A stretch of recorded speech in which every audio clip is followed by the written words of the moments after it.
machine we're going to talk about today is the Mills Silent. The common name is called the Mills War Eagle. This machine, they started production around 1931 and they made them for about 10 years. These are not rare machines. They're fairly prevalent if you go to coin-op shows and all that. One thing you do need to be careful of though are reproductions. There are a ton of reproduction War Eagles out there, and later on in the video I'll tell you some things to look for to identify them. But if you're looking at buying one on eBay, you need to be really careful, because a lot of these machines were sold to people who thought they were originals, or they were told that they were either revamped or they were used remanufactured parts, which is just a fancy way of saying reproduction. They're also sometimes advertising them as having 10% or more original parts. The vast majority of times those are virtually complete reproductions. And with as many originals out there, there really is no reason to buy a reproduction, especially since I've seen reproductions sell for anywhere 2 to 3 times what an original would sell for from a reputable dealer. So you need to be very careful. This particular War Eagle is kind of interesting because it's got a couple features you normally don't find on them. First is the side bender, and when you put a nickel in and you played the machine, you could get a roll of mints. And this device was a dodge around the law, around the gambling laws back in the 1930s. Since you got something for your nickel, it wasn't considered gambling. But what's even more interesting on this particular machine is what's called the future pay.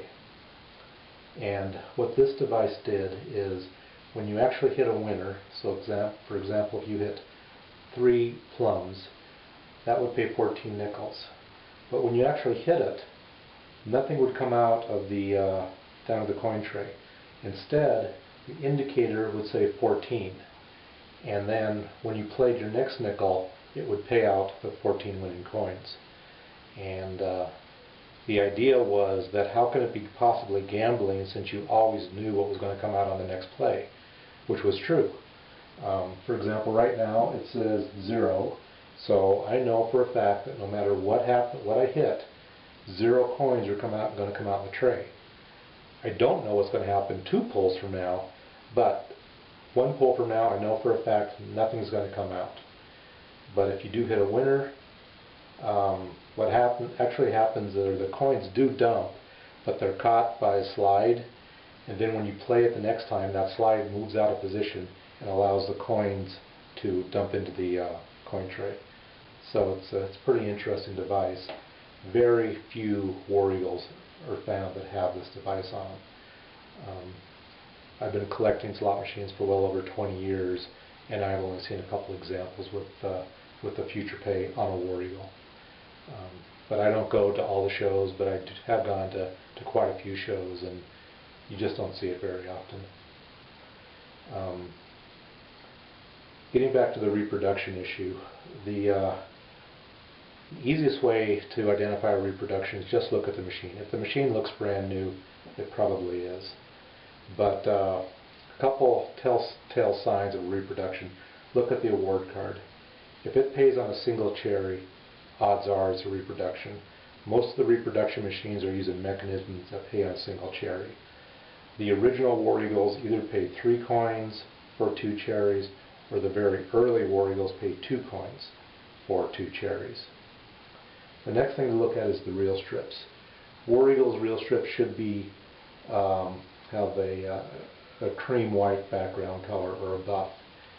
Many of the reproductions have silver reel strips.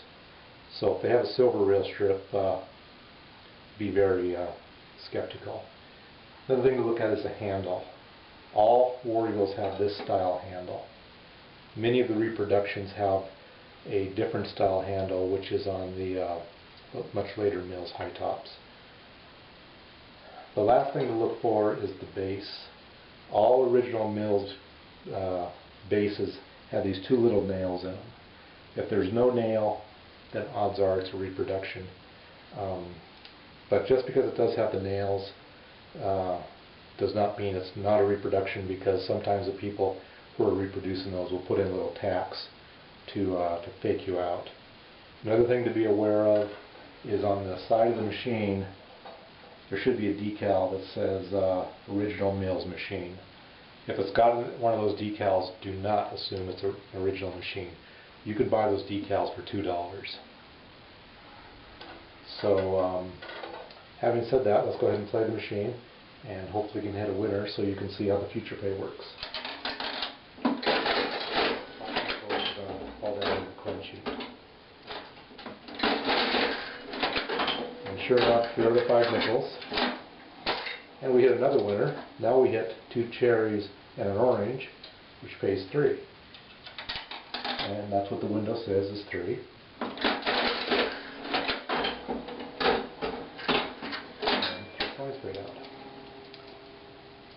So that's the Mills Silent, also known as the War Eagle. We'll take some more video with a closer view of the future pay mechanism. Let's see if we can hit a winner.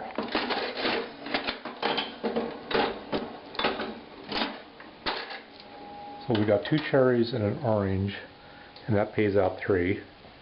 And let me go ahead and try and zoom in on the future pay. So there it says 3. So we'll go ahead and play another nickel.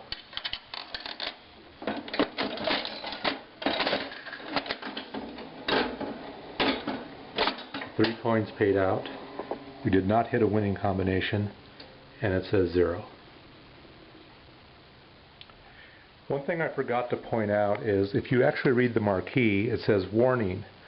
Before you make a purchase through this vendor, look in the window and see what you can buy for your coin. Your coin buys a package of confections," which is dispensed by the mint vendor on the right, and in this case 0 amusement tokens. What an amusement token is also called a trade check, and that's one of these guys right here. It's the exact same size as a nickel, but it has a hole in the middle. These machines were originally designed to run on trade checks, and when a trade check is played, if you hit a winner, it won't pay out anything. But if a nickel is played and you hit a winner, then instead of dispensing nickels, it dispenses these trade checks, which are good for 5 cents in trade. It was another dodge around the gambling laws. There's actually hardware inside the mechanism to detect if a trade check is played. If a trade check is played and if you hit a winner, it doesn't pay you anything. If a nickel is played and you hit a trade check, then the normal payout mechanism activates, but the coin tube is only filled with trade checks. There's also hardware inside the mechanism which will separate trade checks and nickels. So when a nickel is played, the nickels are diverted directly to the cash box. Trade checks are diverted directly to the coin tube and then the jackpot, and then if both of those are full, then the trade checks will also go to the cash box. So anyway, that's what an amusement token is, and this is what a trade check is. One more word about reproduction machines. Reproduction War Eagles never have the trade check hardware in them. The people making the reproductions don't go to the effort and the cost to put that hardware in them because it's not necessary to make the machine run on nickels. So that's just another thing to be aware of. And then one other thing that I forgot to mention, if you're looking at a War Eagle, make sure it has a serial number stamped in the casting. Serial numbers are usually stamped either right here or right up here. On this particular machine it's stamped right here, and this serial number is 306156. So just a little bit more information. I will probably make another video dedicated to reproduction machines and how to identify them, things to look at the castings, things to look at in the mechanism and all that. So, but running out of time on this video to do that, so that'll be for another time. Thank you.